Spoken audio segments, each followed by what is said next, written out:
We've got about 5 weeks until pitchers and catchers report for spring training, and we've heard the Twins are making progress on selling the team. Let's find out more or less exactly what that means, but not before we get locked on Twins.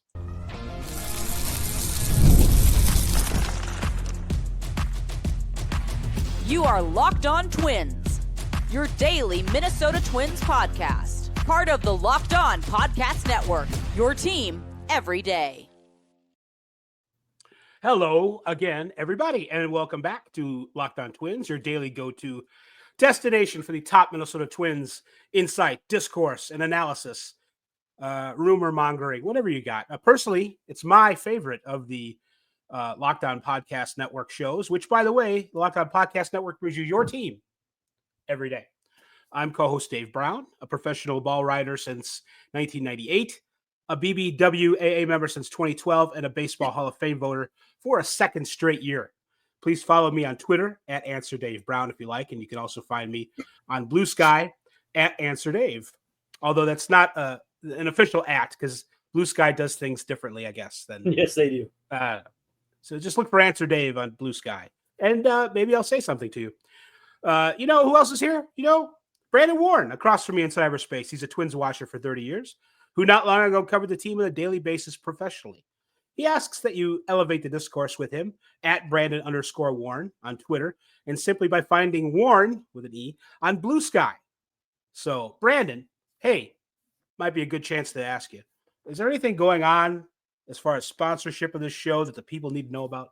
Well, good evening, sports fans. Today's episode is brought to you by Gametime. Download the Gametime app, create an account, and use code LOCKEDONMLB, and you'll get $20 off your first purchase. What time is it?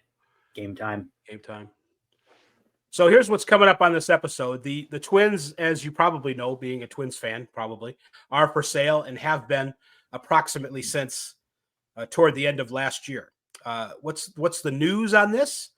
Well, Dan Hayes in The Athletic wrote Tuesday that there is a good chance that because things are going so well with whoever is buying the Twins, or the process of buying the Twins, the process of selling and buying the Twins, that this owner, the new one, will be in place by perhaps before opening day. Originally, when the news broke in November, I believe it was, that the Twins were up for selling. And we talked about the Pohlad family up for selling, and we talked about like the process, how long that takes. And it still might, just because this is good news, this doesn't mean it's going to happen by the 1st of April or whatever you want to call opening day. But it means that so far things are going well. Here's a quote from Dan's story. "We've been pleased with the level of interest. Not surprisingly," the source said, "the goal is to pick a winner before opening day." So it sounds like they're going to the track and they're looking at the daily racing form and they're going to pick a winner. I think, what do I read in there? We've mentioned before that the Ishbia family, the 2 brothers who own the Phoenix Suns, are the ones who are interested in buying the Twins. And we haven't really heard about any definitives on anybody else. But, one of the things that Dan mentions in his story is that it's a robust market for an owner. So I don't know if that means the Pohlads are like going to eventually get like second thoughts about this. It's like, robust time for an ownership. Why are we selling if it's a robust time? People want to buy in. Maybe we want to stay. So it's things like that. That's one thing that could delay this until after opening day. Another thing is you never know who the other owners in the league want to have in the league. Now, there's nothing obvious about the Ishbia family that says, we don't want them.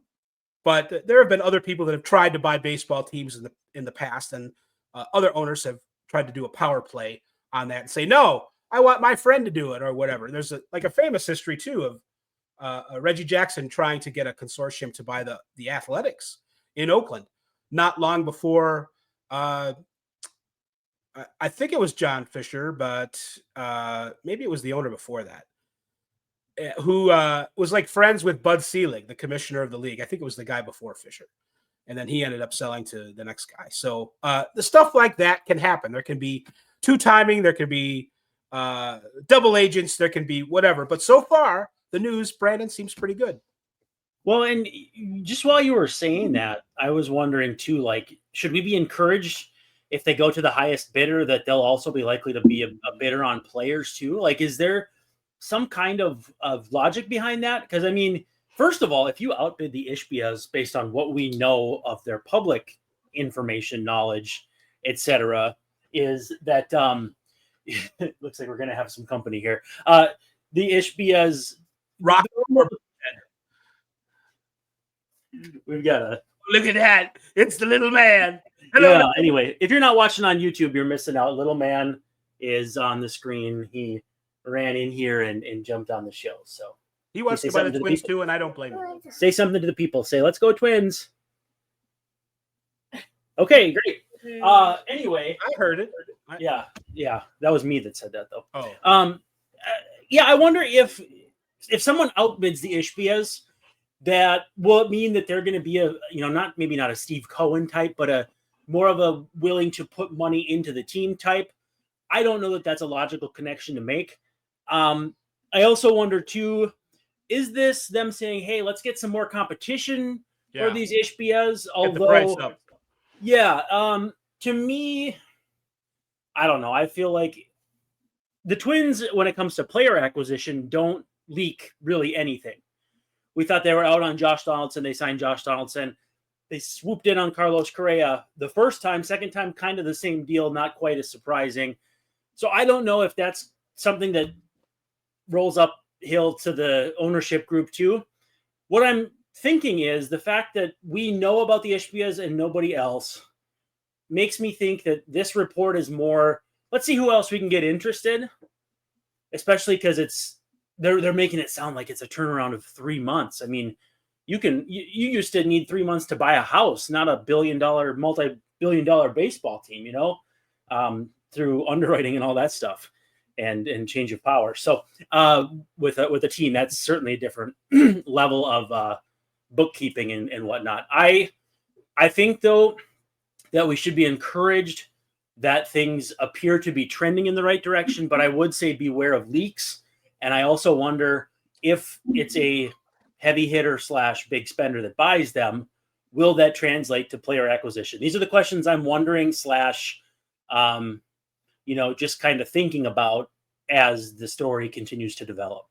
When I think about things like this, I think about Jerry Reinsdorf and Mark Cuban trying to buy. I don't remember who it was. Was it it wasn't the Rangers? Was it? Maybe. I don't know why I thought the Texas Rangers came to mind too, but I think that's with the Mavericks. But yeah, I mean, we might just be saying that because of proximity. Right. But I don't know if exactly the reason why that was sabotaged and Cuban was made to feel so unwelcome, but it was said to be Reinsdorf's doing.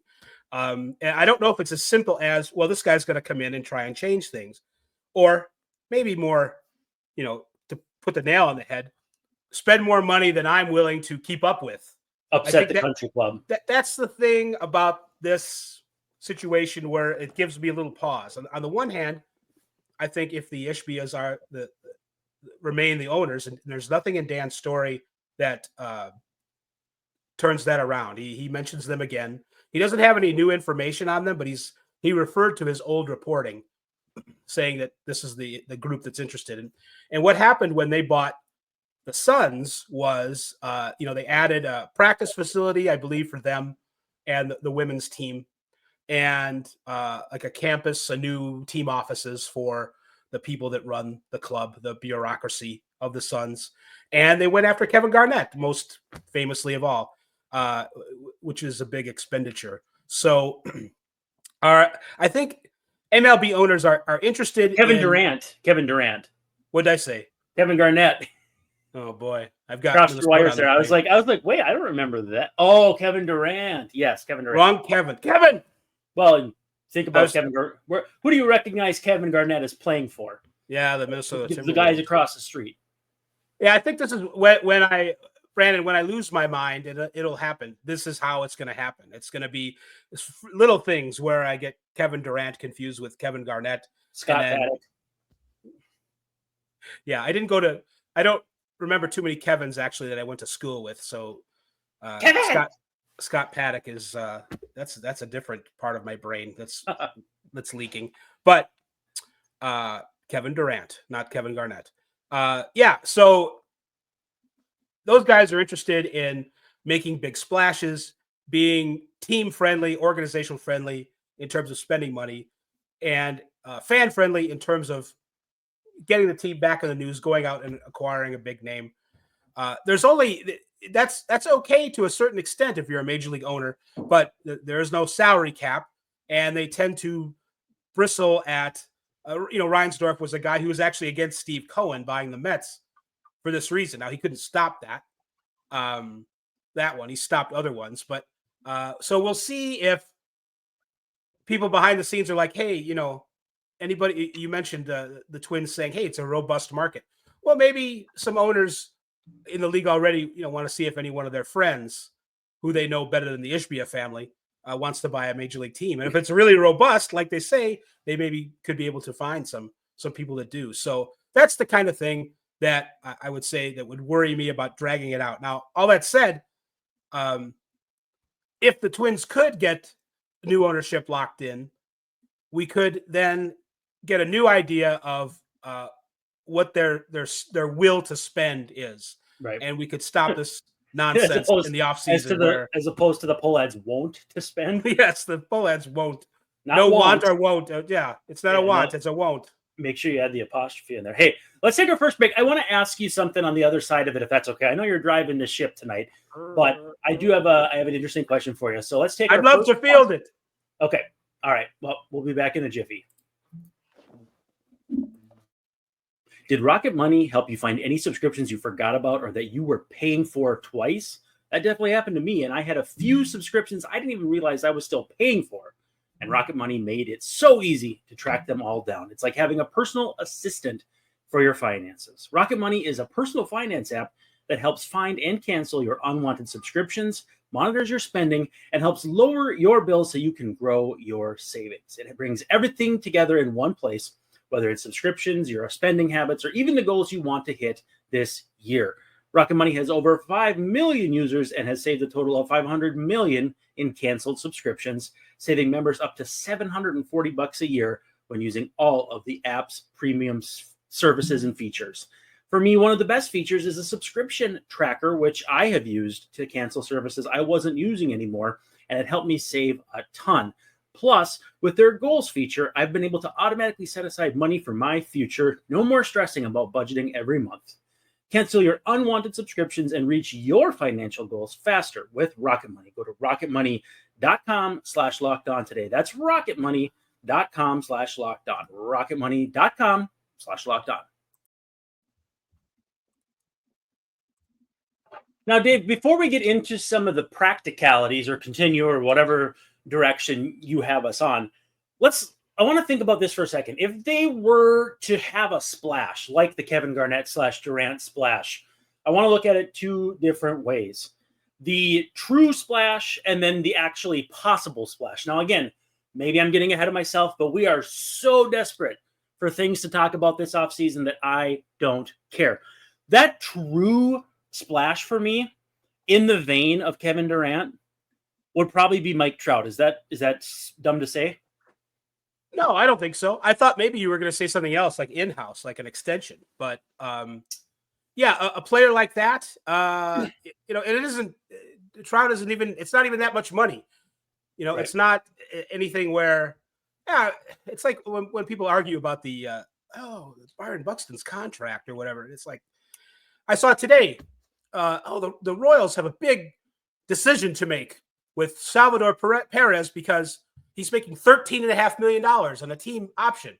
Should they take it? $13.5 million. It's like, yeah, at some point, Salvador Perez is going to stop being Sal. That's fine. It might happen tomorrow. But it's not like that is a huge amount. I mean, that was a huge amount of money, 2007, but it isn't anymore. So before his career even started. People are lapping Mike Trout already in terms of salary. And, I don't know if he actually have an interest in coming here, but right, Minnesota. But I mean, if that's your synonym, your analogy for Kevin Durant, I see where you're going. Yeah, and I mean it's a player that's on the later stage of their career, injury prone, but when on the field, on the court, recognized as a truly elite performer, maybe one of the very best in all of baseball. Now, a few years ago, Trout was the best player in baseball. I don't know if Durant was ever the best, just for the sheer existence of LeBron James, but I still think that they're on, excuse me, a similar level. If that's not possible, I'm not entirely sure who would be next on that line of thinking. I honestly, the baseball has kind of been turned on its side the last few years to where I think fans don't really realize who are number one starters. Like if you look at the top 30 Fangraphs war for starting pitchers, like the days of Scherzer, DeGrom, Kershaw being all up there in the 7s and 6s and high 5s are gone. Like Cole Ragans, you may not even really know much about Cole Ragans, but he was one of the very, very, very best starters in all of baseball this year. And he's certainly not a household name. So I don't know if there's a splash like that on the pitching side, which is, I think, what would appeal most to Twins fans. If there was, I'd say Zach Gallen. I don't really think that the Diamondbacks are real keen on moving him, although they just gave a whole pile of money to Corbin Burns, maybe because they don't know if they can sign Zach Gallen. So that would be another thing. Hey, we'll trade for Zach Gallen and we'll pay him. That could be the other splash, I think. Well, Burns' contract is he's got opt-outs in it, so it can end quickly, and it isn't that long of a deal, an expenditure that is guaranteed into the future. So, they're hedging their bets a little bit there. It doesn't even have to be Mike Trout. It might be, we'll see how Joe Ryan is doing and get time for an extension for Joe Ryan. That's where I thought maybe we were going at first. Somewhere in the league of Pablo, as far as money goes. So, it doesn't even have to be. It's like we've been frustrated, not even so much they were out on this huge name free agent or whatever, because we never thought that the Twins were going to be interested in one of those kind of guys. We're like, well, who's going to play first base? They don't have enough guys. They couldn't even really sign Carlos Santana if they wanted to. Yeah, like Oscar Hernandez would have filled the need, but they were never in that realm. They weren't even in that realm. So what about Sandy Alcantara? The only thing I would, again, you bring up Trout, Alcantara, they're guys with injury histories. Do the Twins want to make a big splash with a guy who's got an injury history? Well, and that's where Durant, the comparison comes into play too. He's been injury prone. So it might be somebody like that, but I don't know. I think it would take a lot of capital to even acquire. So yes. Yep. And then you're never quite sure after a guy has Tommy John, how long or when, or if they'll be 100% the next time. So there's that as well. But I want Twins fans this team is still in a position, and maybe it won't happen in time. Maybe they won't get bought in time and sold in time for it to happen, but they're still in position to win the division this year and win the American League and win a World Series. They still are. It's not, that ship has not sailed. That window hasn't closed. They're still on the precipice of it. And it is very frustrating and infuriating that they are not making those final moves to get themselves in position because they're uncertain about ownership and debt and whatever the Pohlads are thinking right now. I think the most encouraging thing, though, is I don't see it as a rapidly closing window either. Like, they are hedged and positioned well enough that if the go-ahead to spend comes at the trade deadline or next offseason, or who knows, maybe even late this offseason, and they're still, not a Carlos Correa style free agent, but someone who can help the team. I think that has to be considered too, as part of the calculus of the whole situation. And you never know with these windows. I mean, look at how fast the White Sox window closed. 2020, they won the division in the short season. 2021, they do it again. They go to the playoffs for 2 years in a row, which had never happened before in the franchise's history. They don't really get it anywhere in the playoffs per se. But now they not only did they shut the window, but they they basically tanked the last 2 years, especially last year. They're getting more players this year. They have a little more depth than before, but we're not talking about a team that had a window and it closed. Now the Twins are in a little bit of a different situation. I wonder, because of the quality of their prospects in the upper minors. I think it's different than the White Sox.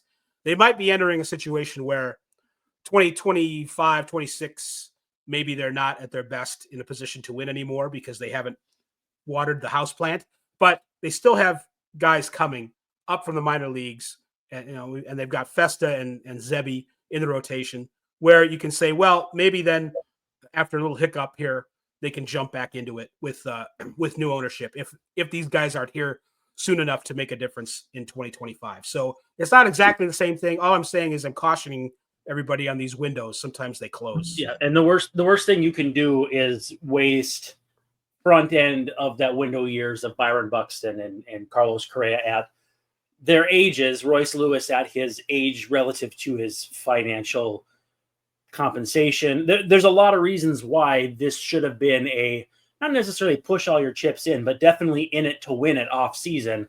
And so if ownership takes over early or soon, I could see there being a push to make something happen. Again, you can only trade with a willing partner. You can only dance with a willing partner if someone's willing to make a move. And it's not like the teams that are going to be out of it early. The White Sox don't have a starting pitcher you would go after right now anymore. Maybe, Luis Robert, not really a fit for the Twins, but I mean, he's a great player, so he'd be a fit for anybody.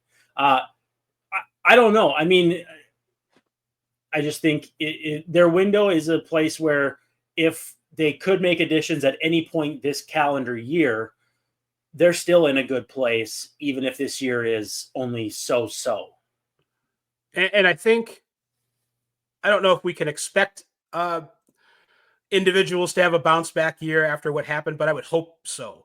Yeah. And at least what the Twins probably can hope for at this point is for this ownership deal to go through. And if it is the Ishbias, to have those guys interested in making improvements that are pretty quick. And if it's not something where they can do free agency this year, and at this point, I can't see that happening.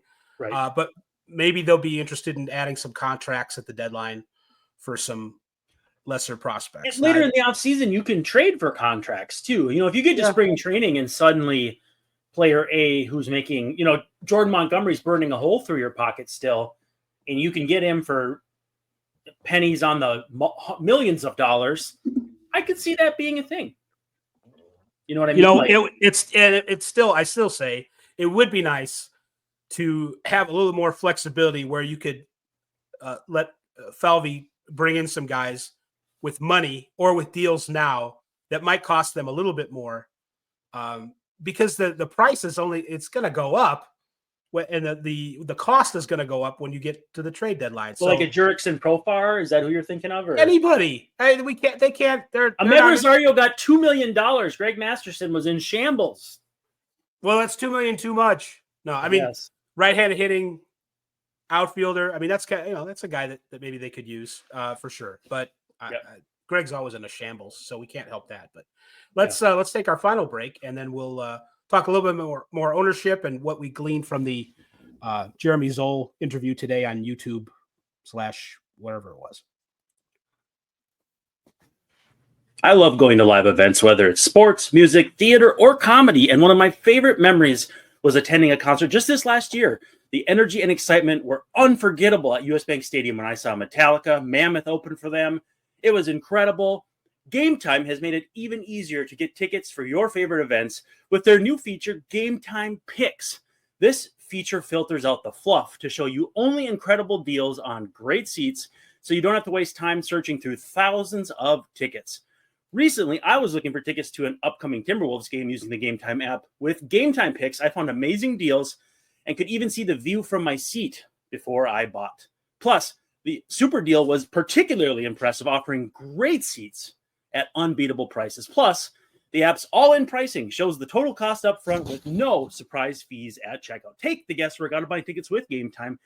Download the Gametime app, create an account, and use code LOCKEDONMLB, and you'll get $20 off your first purchase. Terms do apply, but again, create an account and redeem code LOCKEDONMLB, and you'll get $20 off. Download Gametime today. What time is it?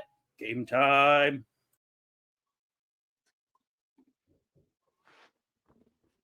We are soon wrapping up this episode of Locked On Twins. Minnesota Twins for sale. An update. Dan in the Athletic had some words today about how the sale's going, and he didn't add any more specifics about who might be buying the team. He stood by his reporting from before that the Ishbia brothers are interested, and so that's still up for grabs. But he mentioned that the Twins source in the front office says it's a robust market. So we've talked about exactly what that could mean as far as maybe a little competition, a cost, some ebbs and flows of that. But the hope is that the new owners can be in place by opening day, which is faster than people thought at first because of just how long this tends to take. So we'll see. We'll see about that. The Twins, for all our talk about the lack of activity as far as transactions go this offseason, they have been doing things from time to time. A lot of these things have been in the front office. And they've promoted Jeremy Zoll since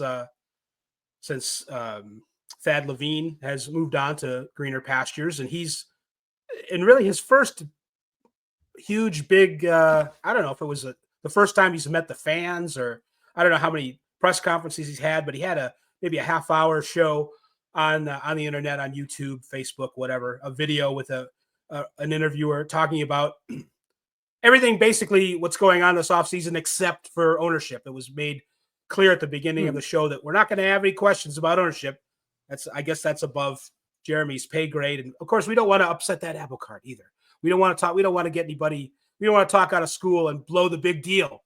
That's always inferred or implied, depending on who you are. So you were not very taken with not his personality or anything, but Jeremy didn't really give us any red meat today, did he? No, and when I sent you that, now that I'm thinking about it, it's like, yeah, it's just more putting a face to him because I'm sure maybe this is a concession. Listen, we're not going to make any moves, so we're not going to have any press conferences for you people to meet him this offseason. So, hey, get to know the new GM. No, I don't know. I mean, no real ground that hadn't been covered already. Mostly vanilla answers like, Griffin Jacks to the bullpen to stay. We kind of all saw the writing on the wall there. Everything else was just kind of confirming priors, which, it's something, but it's certainly not red meat thrown to the lions by any stretch of the imagination. So I think it was, in theory, a meet and greet with Jeremy Zoll talking to old Mark Janoski of Twins Radio Network. But I just don't think there was a crazy amount of value to anyone who wasn't just trying to find out, hey, who's the new GM? What does he look like? What does he sound like? What is his demeanor like? Right.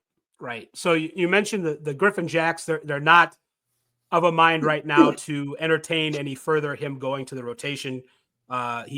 Jeremy said the Twins like their starters, a group that includes Louis Varland. So Louis Varland he's going to start spring training as someone who is competing for a starting job. He also made it sound like that's something where Louis could end up going to the bullpen before it's all said and done, which might be by opening day, or maybe they'll send him down to. They didn't get into any specifics on that, but that Louis Varland up in the air, Griffin Jacks in the bullpen for now. Of course, unless everything changes, who knows? Royce Lewis will be playing some second base. We talked about that before. Royce has been practicing, taking grounders at second, and Jeremy Zoll was like, "Yeah, he's going to take some grounders at second. He's going to play some third." The first baseman I got might not be on the roster yet.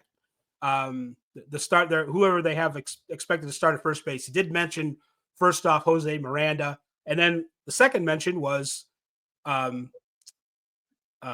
Julien as a first baseman, which is something that kind of is almost, it's like it's being willed to happen by the crowd.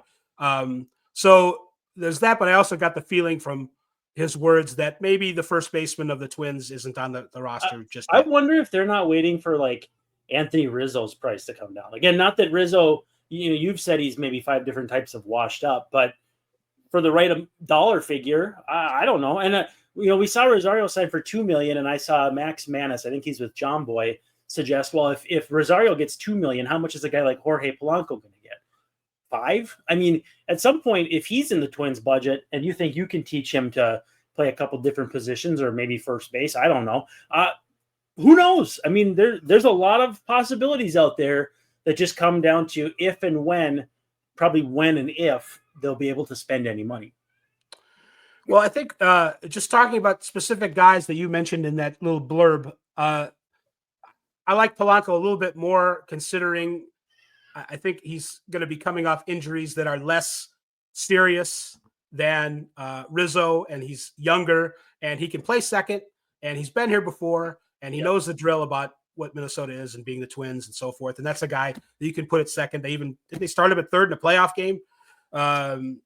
Yeah, and I think we talk about first base. Second base is not quite the level of question mark, but it's up there. I mean, it's got more internal candidates, but it's similarly questionable.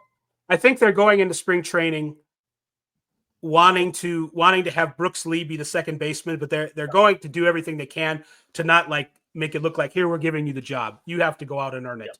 So I think that's the guy. I suspect that they want Brooks Lee to play most of the time at second, but they want him to think that that's not a sure thing. So go in with that attitude. But yeah. So and no real words from Jeremy on the ownership. That's not going to be his bag. So it was nice to hear from him, but we didn't learn a whole lot. So, but that's going to do it for this episode, I believe, of Locked On Twins, Minnesota Twins for sale and update. I've been Dave Brown, and I will continue to be Dave Brown, and that's Brandon Warren. And until we see you tomorrow night, see ya.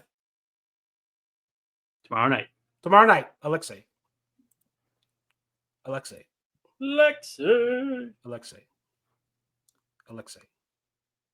see ya. Alexei.